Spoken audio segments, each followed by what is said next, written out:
Class 10-এর English lesson 3। তোমরা সবাই মন দিয়ে শোনো আর এটা লিখে রাখো, এর বঙ্গানুবাদগুলো লিখে রাখো। তোমরা সবাই লাইক অ্যান্ড সাবস্ক্রাইবটা দিয়ে দাও। ক্লাস 10-এর English lesson 3, the passing away of Bapu.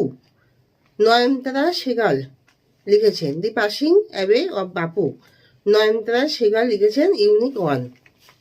I was having tea at home on the evening of 30th January 1948. আমি 1948 সালের 30শে জানুয়ারি সকালবেলায় চা খাচ্ছিলাম। I was called to Birla house by an urgent telephone. Birla house থেকে আমাকে একটা আর্জেন্ট টেলিফোন করলো, খুব ইমার্জেন্সি দরকারি টেলিফোন করলো। Gandhiji had been shot on his way to a prayer meeting.